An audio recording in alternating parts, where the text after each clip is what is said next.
इस संसार के सारे बंधनों को त्याग कर अनंत जीवों को सही राह दिखाते हुए ये कन्या चल पड़ी भक्ति मार्ग पर। वास्तव में ये जन कल्याण यात्रा ही है।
प्रणाम।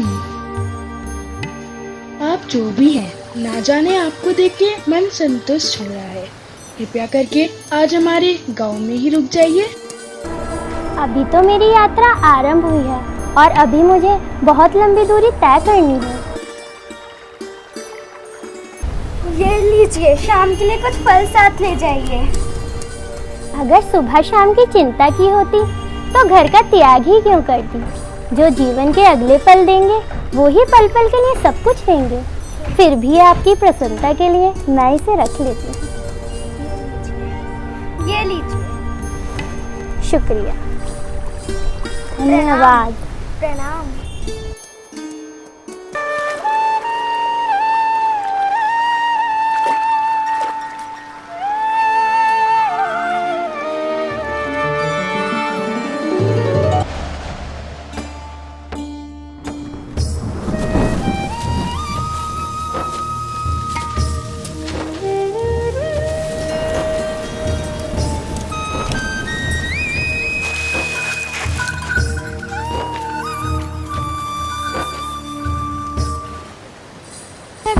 तुम ये जीव है और ये ईश्वर, और ये उनके ऊपर माया का घोर अंधकार।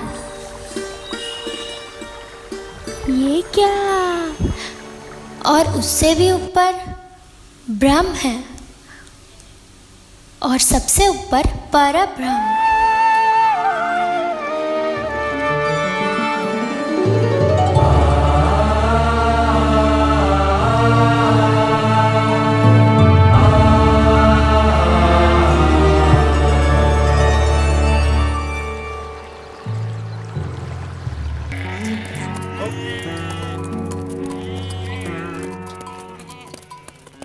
सब सुनिए, संध्या काल हो रहा है। सब सचेत हो जाइए। अपने मवेशियों को घर के अंदर ले लीजिए, बच्चों को भी ले लीजिए। सचेत रहिए। खेलना बंद करो। पता है ना बाहर कितना खतरा है। घर का ताला अंदर से बंद कर लेना, कोई बाहर ना निकले, ध्यान रखना। चलो चलो जल्दी करो। प्रणाम। प्रणाम। अरे बहन, तुम यहाँ बैठ के क्या कर रही हो? मैं भगवान शिव के आराध्य भगवान श्री राम का भजन कर रही हूँ, जो कि मेरे गुरुदेव की आज्ञा है। वो तो ठीक है, पर अंधेरा हो रहा है और यहाँ की रात बहुत डरावनी होती हैं। यहाँ पास ही में मेरे बाबा की कुटिया है। आप चाहें तो आज रात हमारे साथ रुक सकती हैं। अंदर भक्ति का उजाला बाहर के अंधेरे से डरने ही नहीं देता। लेकिन रात में यहाँ रुकना खतरे से खाली नहीं। यहाँ खूंखार जानवर आते रहते हैं। यहाँ की हवा में मृत्यु मंडराती है। तो क्या आपको लगता है कि मृत्यु आपके कुटिया तक प्रवेश नहीं कर सकती? क्या आपके दरवाजे और दीवार मृत्यु को रोक सकते हैं? मृत्यु को तो कोई नहीं रोक सकता मेरी बहन, परंतु सामने से मृत्यु को भी गले लगाना भी तो कोई समझदारी नहीं। अगर मृत्यु को कोई रोक ही नहीं सकता तो उससे डरना भी क्यों? जीवन से मोह ही भय का कारण है। अगर मोह नहीं तो भय भी नहीं। जितना मुझे समझाना था मैंने समझा लिया। ये मेरे बाबा की कुटिया के द्वार तुम्हारे लिए खुले हुए हैं। डर लगे तो चले आना। अवश्य। प्रणाम।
शांतं भवतु, कल्याणमस्तु।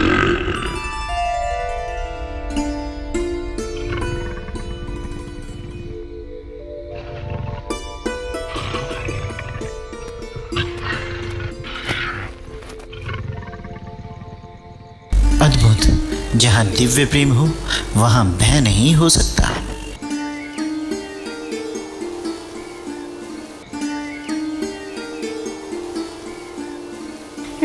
रुक जाइए आप कोई साधारण कन्या नहीं। जो यहाँ रात में बाहर रुकता है वो जीवित नहीं रह पाता।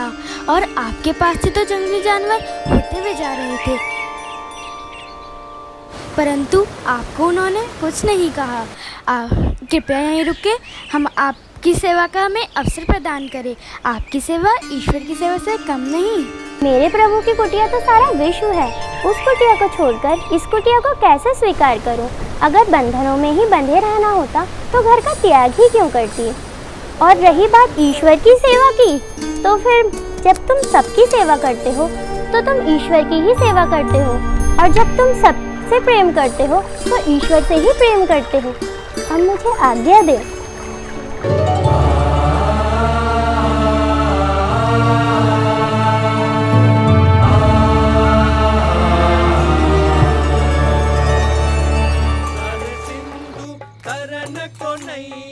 भक्ति हरि की कर ले भैया, संसार सिंधु करन को नैया। भक्ति हरि की कर ले भैया, अंत समय हरि मुक्ति दिलावई। बिन हरि के कछु काम न आवै, अंत समय हरि मुक्ति। प्रणाम। अरे वो अपना मजा ले रहे हैं और हम अपना। उस नशे के आगे ये नशा तो कुछ भी नहीं। अरे इसमें बुरा भी जाए, मजा आता है। इस नशे में अधोगति है और उस नशे में उन्नति है। अब पसंद भी आपकी और निर्णय भी आपका। इस कन्या ने भटके हुए इन बच्चों के मन में एक ऐसा उजाला भर दिया जो आत्मा को परमात्मा से मिलाता है।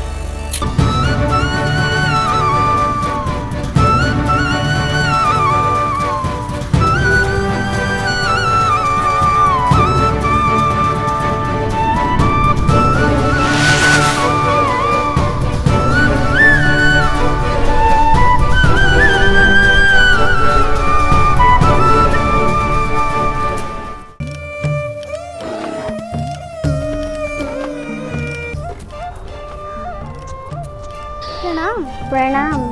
आप कौन है? क्या आपने संन्यास ले लिया है? नहीं, मैं तो निकली हूँ शिव शक्ति के दर्शन के लिए हिमालय की ओर। इतनी छोटी उम्र में आपको क्या पता कितना संघर्ष और कितनी विपत्तियों का सामना करना पड़ता है एक भक्त को भगवान के दर्शनों के लिए। अगर मनुष्य प्रयत्न में कोई कमी ना हो तो परमात्मा कृपा करके सारी विकटताओं को पार करा देते हैं। अगर मन की पक्की होगी तो निर्भयता से सारे घने वनों को भी पार कर लोगी, भयानक जानवरों का भी सामना कर लोगी और ऐसी कई विकटताओं को पार कर लोगी जो सामान्य मानव नहीं कर पाता। वैसे भगवान के दर्शन पाना अपने आप में एक संघर्ष है। भगवान के दर्शन हो पाना कोई गुलाब की सेज नहीं जिस पे जब मन चाहे सो आराम से सो जाओ। जहाँ देह शुद्ध हो वहाँ उसे पूर्ण करने के सारे मार्ग परमात्मा तक खुद कर देते हैं। आपकी यात्रा सफल हो। प्रणाम। ये आपके लिए। धन्यवाद।